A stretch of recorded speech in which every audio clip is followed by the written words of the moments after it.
पीछे का बैकग्राउंड तो ऐसे ही आ रहा है। नमस्कार, मैं हूं संतोष मानव और आप हैं न्यूज दुकान पर। आज हमारी गेस्ट है अंजू जी। अंजू जी ब्रह्म कुमारी संस्था से जुड़ी हुई हैं और रतन टाटा से इनकी काफी बार बात हुई है, लगभग 28 बार। रतन टाटा हर 3 मार्च को जमशेदपुर आते थे, तब इनकी बात हुई है। तो हम बात करेंगे अंजू बहन से। अंजू जी, कितनी बार मुलाकात हुई होगी आपकी रतन टाटा से?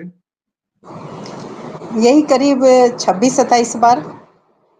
26-27 बार 1-to-1 उसमें बात भी की हुई है कोरोना आपकी? काल में तो 2-3 साल तक नहीं बातचीत हुई, क्योंकि मिलना नहीं हुआ, ये आयोजन नहीं हो सका उस समय। 1-to-1 बात होती थी आपकी? हाँ, बस वो एक-एक व्यक्ति को मात्र 30 सेकंड देते थे समय, उसी में जो हम बता सकें। अच्छा अच्छा, मतलब 3 मार्च को जमशेदपुर में फाउंडर्स डे का आयोजन होता है, 1 सप्ताह का कार्यक्रम। क्योंकि टाटा हम्म। स्टील जो है वो जमशेदपुर में है और 3 मार्च को फाउंडर्स डे पर कार्यक्रम होता है। उस कार्यक्रम में रतन टाटा आया करते थे। विभिन्न संगठन के लोग झांकी निकालते हैं, तो उसमें ब्रह्म कुमारीज का भी एक झांकी हुआ करता था। तो आप ब्रह्म कुमारी के तरफ से रतन टाटा से आपकी बात होती थी, ऐसा ही हाँ है? जी, जी। तो आप जब मिलती थी उनसे तो आपको क्या लगता था? क्या देश के बहुत बड़े उद्योगपति से मिल रहे हैं या एक सामान्य आदमी से मिल रहे हैं? बहुत बड़े उद्योगपति सिर्फ नहीं, बल्कि एक महान व्यक्तित्व से मिल रहे हैं, ऐसा मुझे अनुभव होता था। क्योंकि बचपन से भी मैं महापुरुषों के जो व्यक्तित्व से प्रभावित हुई, ब्रह्मा कुमारी से हुई वो तो अलग है ही, लेकिन रतन टाटा जी के व्यक्तित्व से बहुत मेरे जीवन पर छाप पड़ी है। उनका देश प्रेम, उन्होंने जो कुछ भी किया देश को आगे बढ़ाने के लिए किया।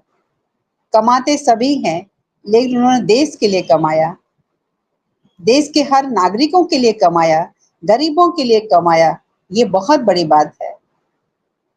और ये लोगों को हेल्प करना, हेल्पलेस लोगों को खास करके, और अपने एम्प्लॉइज को भी अपने परिवार का सदस्य मानते थे। ये बहुत ऊंची भावना से सभी के साथ व्यवहार करते थे। इसलिए टाटा कंपनी न सिर्फ टाटा स्टील, बल्कि जितनी भी वर्ल्ड में कंपनियां हैं सभी आगे जा रही है। तो मैं इसका मैं आपकी आपकी बात से ये समझ पाया कि उनमें अहंकार बिल्कुल नहीं था। क्या ये बिल्कुल उतने बड़े टाटा ग्रुप के हेड हैं, चेयरमैन हैं? आपको एकदम सामान्य आदमी दिखे, कहीं दिखा कि इस आदमी में पैसे का अहंकार हो? नहीं, बिल्कुल नहीं, बिल्कुल नहीं। सभी के दिलों पर राज करते थे, अहंकार तो बिल्कुल नहीं था। नहीं तो बड़े व्यक्ति से और हम लोगों को मिलना या सामाजिक संस्थाओं को मिलना साधारण बात नहीं होती, साधारण बात नहीं होती, मिल ही नहीं सकते बड़े व्यक्ति से। कितनी सिक्योरिटी होती है, लेकिन उनको कोई सिक्योरिटी की जरूरत नहीं थी, क्योंकि वो सबके लिए जिए हैं ना। इसलिए सभी, कोई उनका वैरी था ही नहीं, कोई दुश्मन था ही नहीं जिसकी सुरक्षा के लिए उनको कोई बॉडीगार्ड रखना पड़े। तो जब तो आपकी देश प्रेम मुलाकात की जो होती थी तो भावना थी उनकी, समर्थक उनके जो देश जब प्रेम की भावना थी, उससे भी मुझे प्रेरणा मिली कि देश के लिए करना है, जो भी कुछ करना है देश के लिए करना है, चाहे गोली खा के भी शरीर छोड़ना पड़े। ये अलग बात है कि अध्यात्म से भी मुझे रुचि थी, तो मैं आध्यात्मिक क्षेत्र में आई, लेकिन ये भावना आज भी मेरे अंदर है। इसी तो भावना से प्रेरित जब होकर आपकी बात मैं होती थी एक तो छोटी सी बात समर्थक बताना चाह रही थी जी कि मैं लास्ट ईयर गई थी यूके। तो मेरे को ऐसा कभी लग रहा था कि वहां तो मेरे से बहुत सीनियर बहनें हैं जो क्लास कराती है, मैं वहां जाके वहां के भाई बहनों को क्या बताऊंगी। लेकिन फिर ध्यान आ रहे, मैं भारत की हूँ, मैं भारतीय हूँ, भारत की विशेषताएं जाकर बताऊंगी। तो भारतीय होने का नशा, शान, ये मुझे कई लोगों से प्रेरणा मिली, उसमें रतन टाटा जी भी एक है। जब आपकी मुलाकात होती थी 1-to-1 तो समर्थक क्या सवाल जवाब किस तरह की बात होती थी? जैसे आपने क्या पूछा, उन्होंने क्या जवाब दिया, उसका कुछ विवरण? सवाल जवाब ज्यादा नहीं हो पाता था, क्योंकि उन्हें बहुत सारा कार्य होता था, और जितनी सामाजिक संस्था के हेड हम लोग खड़े होते थे, तो वो आधा आधा मिनट ही मिल पाते थे सबसे। तो हम लोग उनको अभिवादन करते थे उनका, या उनको अपने तरफ से गुलदस्ता भेंट किए, या हल्का सा अपना परिचय दिए, या कभी उनके बारे में कोई प्रेरणा की बात है तो उसको हमने चर्चा की, आपकी ये बात हमेशा हमें याद रहती है जीवन में आगे बढ़ने में। कि जैसे उनकी एक बात कि मैं फैसला लेने के समय सही और गलत नहीं सोचता नहीं बोलता हूँ, लेकिन मैं उसे सही करके दिखाता हूँ। तो मैंने देखा कि मुझे भी, मैं ईश्वरीय मार्ग पर हूँ, और जो प्रेरणा मिलती है अंतर चेतना में और ईश्वर के द्वारा, तो वो करने के लिए एक संकल्प में टिकती हूँ तो ऑटोमेटिक मुझे सफलता मिलती है। ये ईश्वर से तो प्रेरणा मिली ही है, लेकिन रतन टाटा जी से भी मिली है कि जहाँ कदम बढ़ा दे। जब उन्होंने कोरस कंपनी को लिया था, उस समय भी लोगों के तरह तरह के वक्तव्य थे, लेकिन उन्होंने यही कहा कि जहां टाटा ने कदम बढ़ा दिया, सामने वाले को या तो पीछे हटना पड़ेगा या शूट करना पड़ेगा, लेकिन हम पीछे नहीं हट सकते। तो मेरे जीवन में भी इन बातों का भी प्रभाव है। कभी उन्होंने आपसे कोई सवाल पूछा कि आपका स्वास्थ्य कैसा है या आप लोग का काम कैसा चल रहा है, जमशेदपुर में कोई दिक्कत तो नहीं है, इस तरह की कोई बात? हाँ, नहीं, इतना मौका तो नहीं मिला, लेकिन बस यही है कि वो पूछते थे, आप सभी ठीक है, आप कैसे हैं, बस इतना जरूर पूछ लेते थे। किसी समस्या के बारे में उन्होंने पूछा? क्योंकि जमशेदपुर तो टाटास का ही है, कभी पूछा उन्होंने कि कोई दिक्कत तो नहीं है आप लोगों को, नहीं, नहीं मैं क्या पूछा, कर लेकिन सकता हूँ आप लोगों के लिए? नहीं, वैसा तो नहीं मौका मिला, लेकिन है कि टाटा स्टील में जो भी टाटा कंपनी के क्षेत्र में हम लोग जो भी सेवाएं करते हैं, कंपनी के अंदर जाके भी मैं समझती हूँ कि ब्रह्मा कुमारीज, मेरे जहाँ तक स्मृति में है, कि ब्रह्मा कुमारीज एक पहली संस्था है जिसका आध्यात्मिक बैकग्राउंड है, आध्यात्मिक क्षेत्र है, लेकिन कंपनी ने अंदर भी सॉफ्ट स्किल डेवलपमेंट के जो हमारे कार्यक्रम है वो हमें करने का मौका दिया। बहुत बार मैंने सैकड़ों कार्यक्रम कंपनी के इन साइड में भी किए, कभी तो कोई अच्छा परेशानी लगता नहीं है। हुई? हाँ, कभी कोई परेशानी नहीं हुई कार्यक्रम नहीं, के दौरान? परेशानी कभी कोई शब्द तो है परेशानी ही नहीं? नहीं जीवन में, परेशानी नहीं है, चुनौतियां होती है, और चुनौतियां तो अपनी पॉजिटिविटी के द्वारा अपने आप उसका समाधान हो जाता है। परेशानी शब्द तो जीवन में है नहीं, जैसे उनके जीवन में नहीं था, हमारे जीवन में भी नहीं है। इस राजयोग मेडिटेशन से ये क्षमता और अधिक आती है। तो जब आपके सूचना मिली होगी कि रतन टाटा नहीं रहे, तो कैसा लगा आपको? हाँ, थोड़ा तो बड़ा अजीब लगा, अजीब तो लगा, लेकिन जो आया है संसार में वो जाएगा ही। और जब 2 दिन पहले मुझे पता चला कि वो हॉस्पिटलाइज है, तो मैंने आपस में चर्चा की कि आप लोग को मालूम है क्या रतन टाटा जी एडमिट है? तो फिर किसी ने, जो हमारी बहन है, जो टाटा स्टील कंपनी के ही एचआर डिपार्टमेंट में भी सीनियर पोस्ट पर थी, अभी उन्होंने वहाँ से छोड़कर वो अपना प्राइवेट कुछ प्रैक्टिस कर रही है काउंसलिंग का। तो उन्होंने कहा कि दीदी ऐसी कोई बात नहीं है, वो उन्होंने कहा है कि वो एक जनरल चेकअप के लिए ही गए हैं, रूटीन चेकअप के लिए गए हैं। मैंने फिर बाद में न्यूज़ में पढ़ा कि जब हलचल होने लगी लोगों के मन में, तो फिर रतन टाटा जी ने खुद कहा कहा या लिख कर दिया होगा कि मैं रूटीन चेकअप में हूँ, कोई ऐसी मेरे को कोई प्रॉब्लम नहीं है, इतना पता चला। लेकिन जब अचानक सवेरे सवेरे मेरे पास किसी भाई ने मैसेज भेजा कि रतन टाटा जी नहीं रहे, और सबसे बड़ी बात है मेरी फोटो, जो उनके साथ की फोटो है, वो उन्होंने सेंड की कि देखिए रतन टाटा जी गए। ये संजोग ही तो कहिए कि मुझे ऐसा लगता है कि इतने महान पुरुष थे वो। आज के समय में हर व्यक्ति उन्हें आज का भगवान कहते हैं।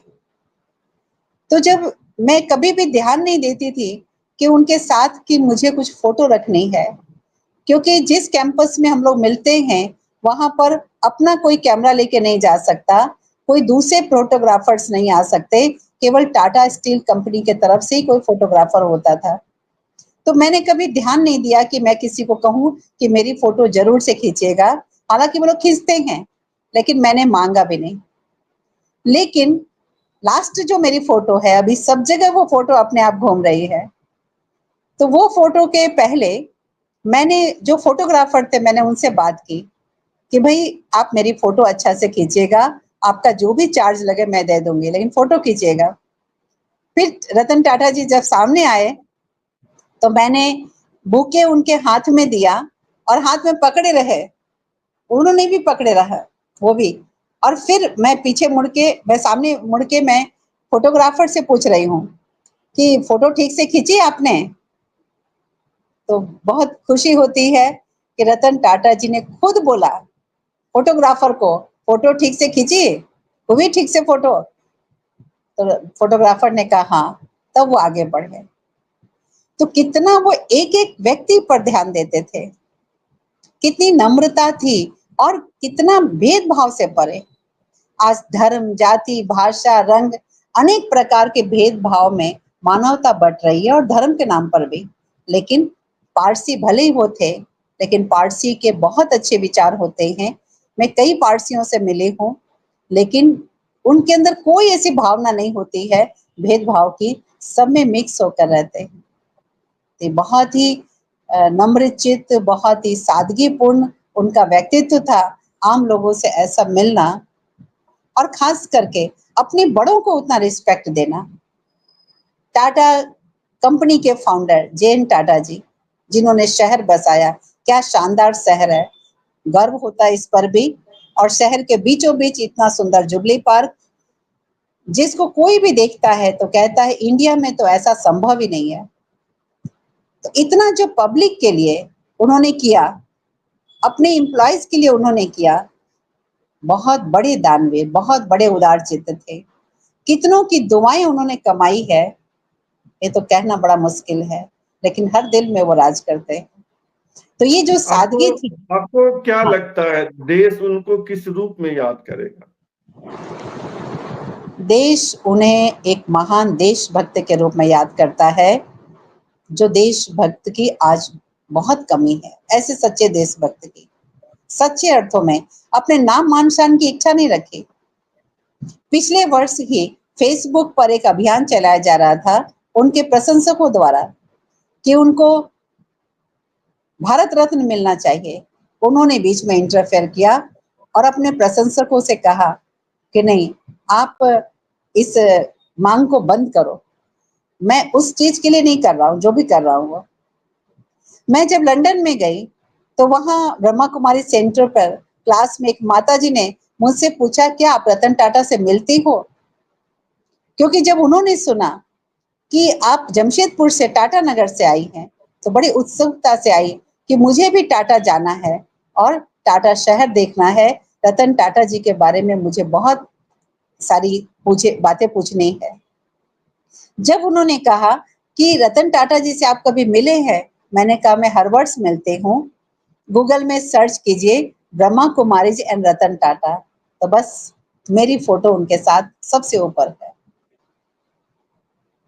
तो मुझे लगता है कि तो मैं क्या इतनी आपको बार, क्या लगता है उनको भारत रत्न मिलना चाहिए?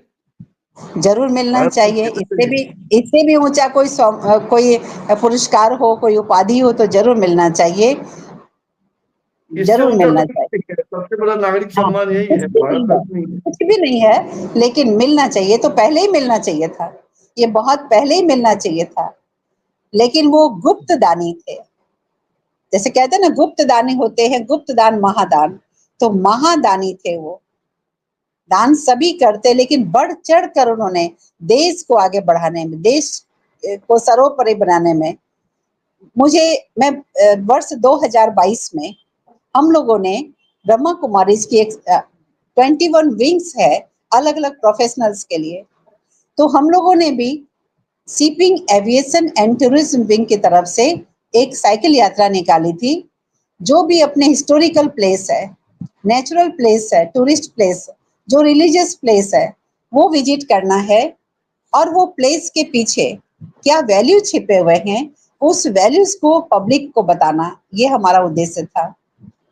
उसी सिलसिले में हम लोगों ने जमशेदपुर में, जो शहर के बीच में गोपाल मैदान है, उसके सामने टाटा जी की मूर्ति है, वहां से हम लोगों ने वो अभियान शुरू किया।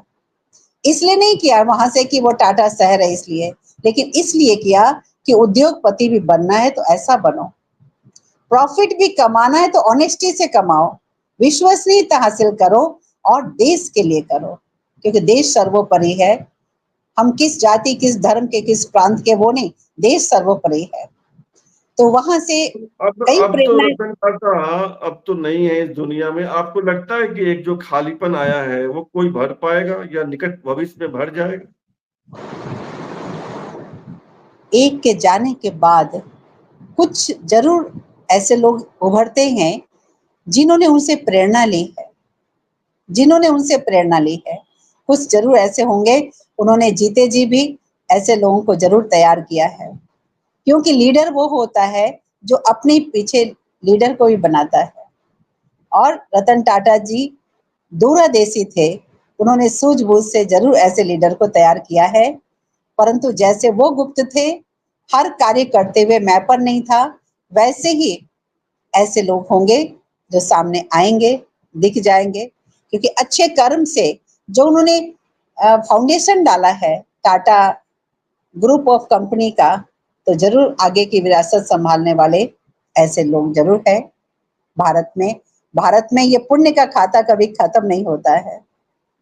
मैं लास्ट वो पॉइंट बता रही थी कि जब हम लोग गए उस अभियान को लेकर के, साइकिल रैली को लेकर के आगे जुबली पार्क के पास सेंटर फॉर एक्सीलेंस है, तो वहां भी टाटा के ग्रुप के सदस्यों ने हमारे बहुत अच्छी तरह स्वागत किया और सारा गाइड करके दिखाया क्या टाटा का घराना है, क्या टाटा है।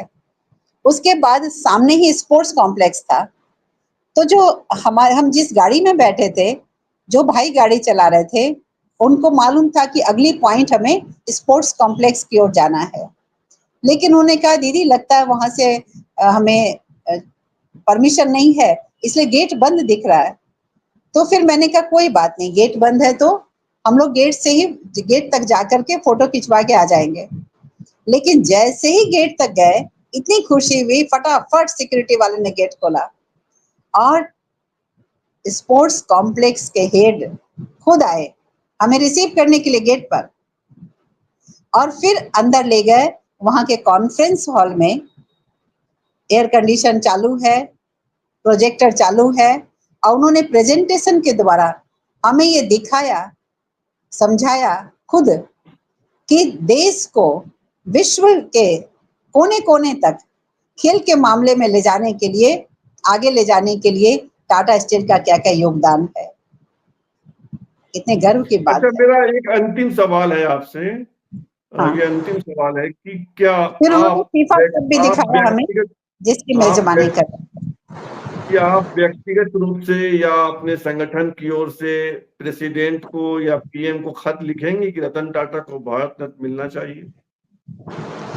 हाँ, विचार कर रहे हैं, देखते हैं क्या माध्यम बन सकता है, मेल के द्वारा या किस तरह से माध्यम बन सकता है कि राष्ट्रपति जी को कहें, राष्ट्रपति जी उन तक कहें, क्योंकि झारखंड राज्य को भी उन्होंने विश्व के मानचित्र पर बहुत अच्छा स्थान दिलाया है, और खास जमशेदपुर को भी। तो ये राष्ट्रपति जी हमारी बहुत लोकप्रिय है, और मैं उनसे भी कई बार मिली हूँ गवर्नर होने के नाते। तो वो आई हैं हमारे सेवा केंद्र पर भी जमशेदपुर में, तो उनसे भी हम लोग रिक्वेस्ट करेंगे कि अपने तरफ से भी रिक्वेस्ट करें ऐसे महान विभूति को भारत रत्न मिले। बहुत बहुत धन्यवाद आपका, आपने इतना कीमती समय निकाला हमसे बातचीत के लिए टाटा जी के बारे में। बहुत आपका बहुत बहुत धन्यवाद। बहुत धन्यवाद। हम अपने सभी सेवा केंद्र पर भी उनके लिए श्रद्धांजलि का कार्यक्रम रखा, उनकी आत्मा की शांति के लिए। वैसे तो वो शांत थी ही, उनके अंदर कोई हलचल नहीं थी, कोई टेंशन नहीं था, फिर भी अपना फर्ज निभाना है, ईश्वर से हम प्रार्थना करें। बहुत बहुत धन्यवाद, धन्यवाद। हमें मौका दिया आपने।